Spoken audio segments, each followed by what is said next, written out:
All right, I want to show you guys how to make a Google spreadsheet that will change colors if somebody types in the correct answer.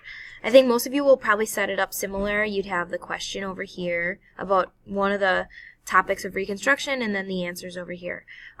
So you're going to use something that's called conditional formatting, and I'm just going to show you how that works. First, you'll type a question into the left-hand box here. Alright, I typed a question in there. I just wanted to take a chance to show you guys quickly, remind you about how to wrap the text. Remember how sometimes the text goes across our lines like this? We want to go find this little tool right here and just wrap it. So my question or my statement says this is the last name of the vice president who took over for Lincoln when he was assassinated. So my answer is going to be Johnson. That's what I want my player to answer with.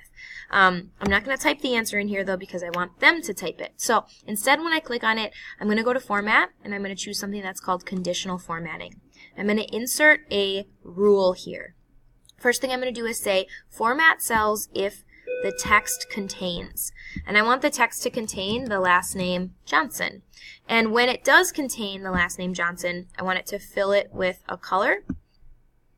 And I can change the text too, like I could change the text to be white, but I want the background color to turn red. And then I'm going to say done. Okay, so I can test it out here. If I click on this and I say Lincoln, nope, didn't change. Not the right answer. If I say Johnson, yep, it changed. So my rule works, and this should help me make up my color lock.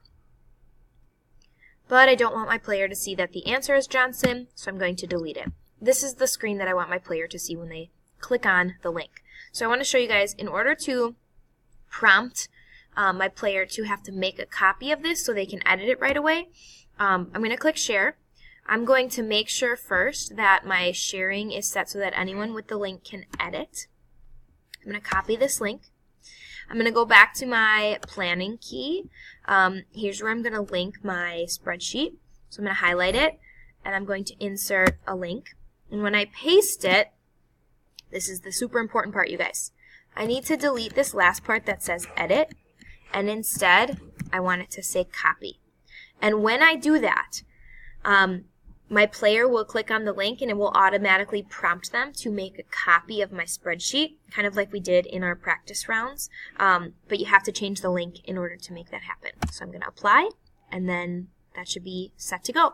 This is the link that I want to make sure that I use on my site when I put it on my final breakout site.